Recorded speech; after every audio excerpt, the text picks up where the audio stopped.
무쏘는 이렇게 딱 정리할 수 있을 것 같습니다. 2천만원대 합리적인 가격으로 구매할 수 있는 큰 SUV.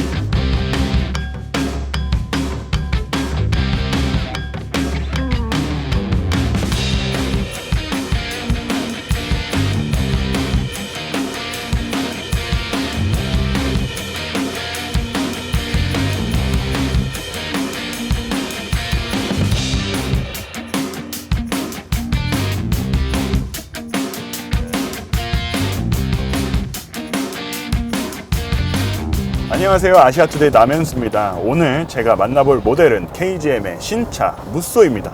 무쏘라는 이름이 익숙하신 분들도 있고 생소하신 분들도 있을 것 같은데요, 무쏘는 사실 쌍용 자동차 시절 플래그십 SUV로 등장한 모델의 이름명이었습니다. 이 무쏘는 당시에 벤츠의 엔진과 벤츠의 기술력을 가지고 만들었다라는 소문으로 이 아빠들의 약간 드림카처럼 자리를 잡았죠. 그리고 이 무쏘는 무엇보다 2002년 등장한 쌍용 자동차의 첫 픽업 모델인 무쏘 스포츠로 명성을 높였죠. 무쏘 스포츠는 쌍용 자동차가 어려움을 겪을 때마다 아래에서 판매량을 든든히 떠받치면서 쌍용 자동차의 구원 투수 같은 역할을 든든히 해냈죠. 이후 무쏘 스포츠는 액티언 스포츠, 코란도 스포츠, 그리고 렉스턴 스포츠로 진화를 하면서 큰 인기를 얻어왔고, 드디어 오늘 만난 이 무쏘로 거듭나면서 스포츠라는 네이밍을 떼어냈습니다. 사실 지난해 KGM은 첫 전기 픽업인 무쏘 EV를 출시를 하면서 앞으로 픽업 트럭 모델에는 무쏘라는 네이밍을 사용을 하겠다라고 공언한 바 있죠. 제가 지금 타고 있는 이 무쏘 역시 그 계획의 일환입니다. 그래서 오늘은 저희가 이 무쏘를 타면서 어떤 점이 좋아졌는지, 살만한 가치는 있는지 한번 확인을 해보도록 하겠습니다. 먼저 디자인입니다. KGM은 무쏘를 설명을 하면서 상용과 레저 수요 두 가지를 모두 잡겠다라고 설명을 했습니다. 그런 부분이 디자인에서도 드러나게 됩니다. 디자인을 두 가지로 나눴는데요, 기본 모델과 그랜드 스타일이라고 부르는 차죠. 기본 모델을 보면 보다 터프하고 뭔가 이 멋있고 강인한 남자 같고 막 이런 생각이 들거든요. 반면에 이 그랜드 스타일을 보면 좀 더 차분하고 도시적이고 멋있고 약간 젠틀할 것 같고 약간 이런 생각이 듭니다. 지금 제가 타고 있는 모델도 그랜드 스타일입니다.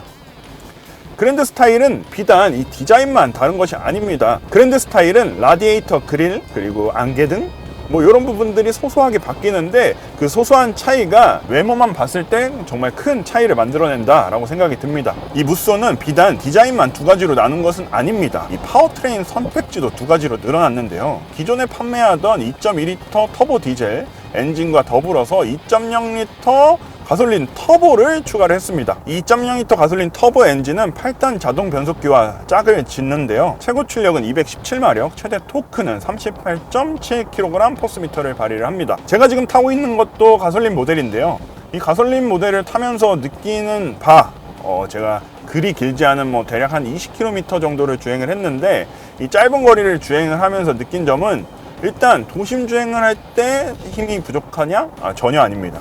도심 주행을 했을 때도 힘이 충분히 넘쳐나고, 특히 지금 이렇게 자동차 전용도를 달렸을 때도, 그리고 한 7, 80km로 달리다가 추월을 하고 싶다라고 했을 때 재가속을 할 때도 출력이 전혀 부족하다라는 느낌은 받을 수가 없습니다. 이 무쏘는 이전과 동일하게 프레임 바디 골격 구조를 그대로 유지합니다. 사실 이 프레임 바디를 떠올리면 요즘에 승용차들이 많이 사용하는 모노코크에 비해서 승차감이 불편하고 잔진동이 많다라는 단점이 있다는 걸 아실 텐데요,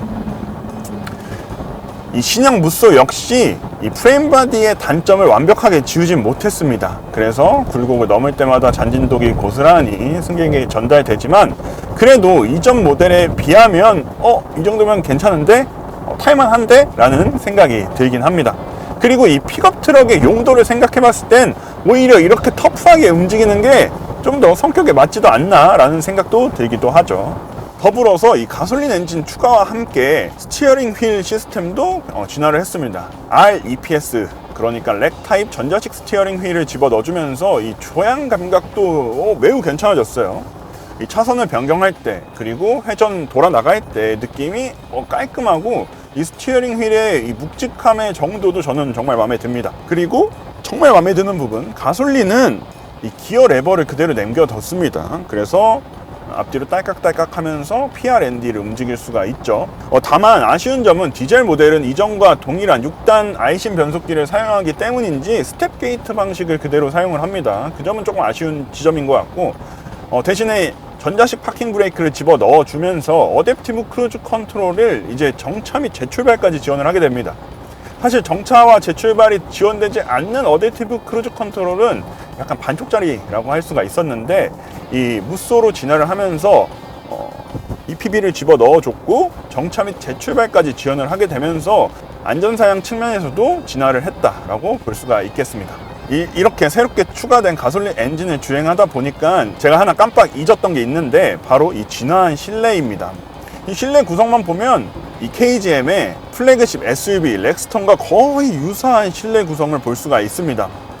계기판은 당연히 디지털로 들어가고요. 그리고 아래 공조 장비는 다이얼과 터치 방식으로 준비를 했는데, 사실 이 픽업 트럭이라는 성격을 감안을 해봤을 때는 저는 이 부분은 공조기는 터치가 아닌 물리 버튼 방식으로 그대로 냅뒀으면 어땠을까라는 아쉬움이 남긴 합니다. 사실 장갑을 꼈을 때 이 버튼을 누르면 잘 인식이 되지 않으니까요. 이 무쏘는 REPS를 넣고 전자식 파킹 브레이크를 넣어줌으로써 완벽한 어댑티브 크루즈 컨트롤을 사용할 수 있게 되었습니다. 그리고 차선 중앙 유지 시스템도 활용을 할 수 있게 되었죠. 그러면 이 무쏘에 들어간 어댑티브 크루즈 컨트롤과 차선 중앙 유지 장비가 얼마나 잘 작동을 하는지 제가 한번 사용을 해보도록 하겠습니다. 그러면 제가 지금은 이제 보여드리기 위해서 스티어링 휠에서 손을 뗐지만, 사실 손을 떼면 안 되죠. 이렇게 뗀 상태에서도 얼마나 잘 가는지 테스트를 해보도록 하겠습니다.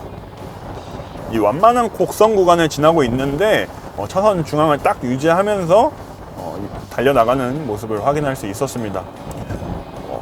사실 KGM이 이런 안전장비, 그러니까 운전자 주행보조 장비 측면에서 조금 다른 회사보다 뒤떨어진다라는 인상을 받은 적이 꽤 많았었는데, 이번 무쏘는 이제 다른 경쟁사와 비교해서도 꿀리지 않는데? 부족함이 없는데? 라는 생각이 듭니다. 그러면 이 가장 중요한 가격은 얼마냐? 이 무쏘는 가솔린 모델 기준 2,990만원부터 시작을 합니다. 이 디젤 모델은 여기서 한 180만원 정도가 더 붙게 되는데, 그러면 이제 3천만원이 넘는 시작 가격이죠. 물론 앞서 판매했었던 렉스터 스포츠에 비하면 가격이 많이 오르긴 했지만, 이 경쟁 모델이라고 할 수 있는 기아 타스만과 비교하면 여전히 한 600~700만원 가량 저렴한 가격이죠. 그래서 이 3천만원 초중반에 가족과 함께 할 수 있고 짐도 많이 실을 수 있는 차를 찾고 있다라고 생각을 하면 이 무쏘가 괜찮은 선택지가 될 수도 있겠다라는 생각이 듭니다. 그리고 상용 수요도 흡수할 수 있을 것이라는 생각이 드는데요. 이 무쏘는 숏데크 모델과 롱데크 모델로도 또 나뉩니다. 그러니까 뒤에 적재함의 크기가 숏 모델은 짧고 롱데크는 말 그대로 길다라는 의미죠. 좀 더 많은 짐을 싣고 싶으시다면 롱데크를 선택하시는 게 맞겠고, 그리고 롱데크에는 이 차에 달려있는 5링크 서스펜션이 아니라 리프 서스펜션을 선택을 할 수도 있습니다. 리프 서스펜션을 선택을 하게 되면 보다 많은 적재, 무거운 짐을 실을 수 있게 된다는 점도 상용을 원하는 분들에게는 보다 적합한 선택지가 되지 않을까라는 생각이 듭니다. 영상을 시작하면서 말씀드렸다시피 KGM의 픽업 모델은 KGM이 어려움을 겪을 때마다 언제나 판매량을 든든히 떠받쳤습니다. 이 무쏘 역시 지난달 실적에서 알 수 있듯 출시와 동시에 시장에서 큰 인기를 얻고 있습니다. 제가 살펴보니까 2026년 1월에 국내 판매된 이 무쏘 모델이 1100대가 넘습니다. 그러니까 KGM 공장에서 생산한 족족 모두 주인을 찾아갔다라는 말이 되겠죠. KGM의 최근 실적을 보면 매우 괜찮습니다. 수출도 잘 되고 있고 매출도 높고 영업이익도 탄탄대로를 걷고 있죠. 다만 내수 시장에선 조금 아쉬움이 남습니다.